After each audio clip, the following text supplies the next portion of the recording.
כאן בארץ ישראל חזרנו ובנינו עם, אולם לא חזרנו אל ארץ ריקה.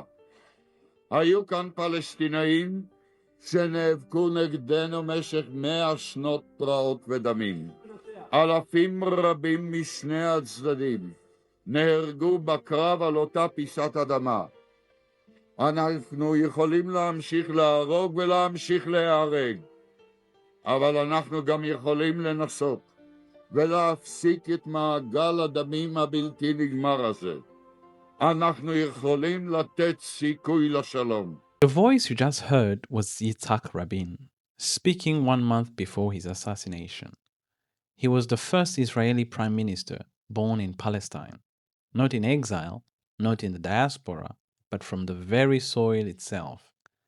Rabin rose from the trenches of war to the halls of diplomacy. Twice, he served as prime minister, first in 1974 to 1977, and then again in 1992 until his death in 1995. But what happens when a warrior lays down his weapon and his own people turn against him? Yitzhak Rabin was born on March 1st, 1922, in Jerusalem. His parents, Nehemiah, originally Lubitzoff, and Rosa Cohen, were pioneers of the Third Aliyah, Zionist immigrants from Eastern Europe. Both were deeply involved in public and defense work. His mother, Rosa, known by many as Red Rosa, held senior positions in the Haganah, the Histadrut, and in local Tel Aviv governance. She was especially active. His father also worked for the electric company and served in the Haganah. Their house, though modest, was immersed in activist energy. Young Rabin grew up absorbing a profound sense of duty, caring for people, protecting land, and living in a time of conflict. By 1964, Rabin was chief of staff of the Israel Defense Force. He foresaw the rising threat from neighboring states, arming themselves with Soviet weapons, and worked to make Israel ready, not by aspiration, but by cold and calculated preparation. He pushed for modern weapons, mobilization plans, and operational doctrines that could work swiftly. As tension escalated, Egypt closing the Strait of Tiran, mobilization, and threat, Rabin found himself at a crossroads. Was the time for diplomacy done, or must Israel strike first to survive? When war broke out on June 5th, Rabin's preparation paid off. The IDF struck enemy air forces on the ground. Reserved forces were mobilized with precision, and Israeli ground forces moved swiftly.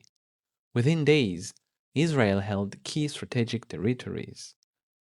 And then the symbolic moment, when Rabin, together with Minister of Defense Moshe Dayan and General Uzi Narkis, entered the old city of Jerusalem on June 7, 1967.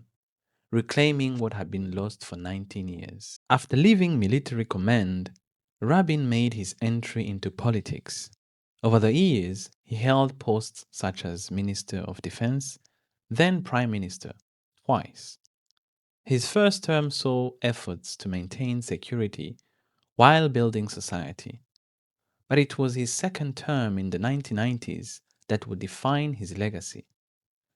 In 1993, standing on the White House lawn, he shook hands with Yasser Arafat and signed the Oslo Accords.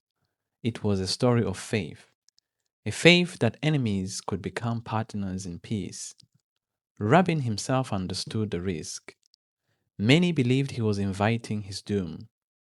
Opponents attacked him, radicals painted him as a traitor, and the political climate became poisonous. Yet he pressed on. Even under threat, he acted according to conviction. As Rabin pursued peace, a storm brewed within his own nation. His effort to negotiate the Oslo Accords were met with fierce opposition from right-wing factions. Rallies organized by Likud and other conservative groups depicted Rabin in Nazi SS uniforms, with protesters shouting, "Death to Rabin! Death to Rabin and labeling him a traitor who wanted to give away Israeli land. The tension was so high that even public voices urged moderation. Benjamin Netanyahu, the Likud leader, was repeatedly called upon to intervene and reduce the hostility, which he refused and seemed not to care but continuing attending the anti-Rabin rallies, which other leaders in Likud abandoned, realizing how severe the extremism was reaching to the point of taunting Leah Rabin with words like "you will be strung up like Mussolini" and his mistress. The rhetoric festered, creating an atmosphere thick with anger and fear. On November 4, 1995, after addressing a peace rally in Tel Aviv, Rabin was assassinated by Igal Amir, a right-wing extremist. The man who had defended his country for decades was killed by one of his own in the very city where he had fought to unite it.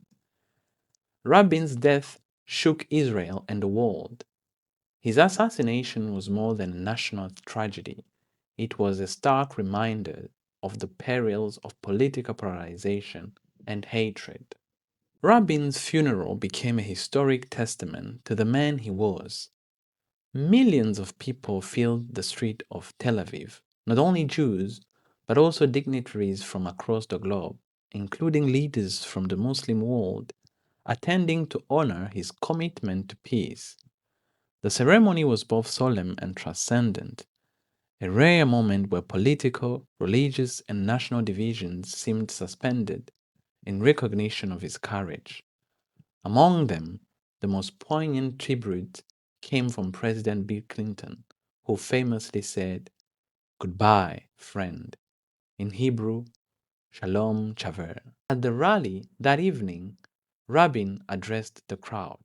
27 שנים נלחמתי כל עוד לא היה סיכוי לשלום. אני מאמין שיש סיכוי לשלום, סיכוי גדול, וחייבים לנצל אותו. These were his final words before his assassination. He was born in a home where both his parents stood on the front lines of activism. He rose as a warrior, planned wars with precision, then stepped into politics guided by conviction. He shifted when the moment demanded it, from defending with force to pursuing peace with faith. Yitzhak Rabin died as he lived, believing that peace was worth every risk.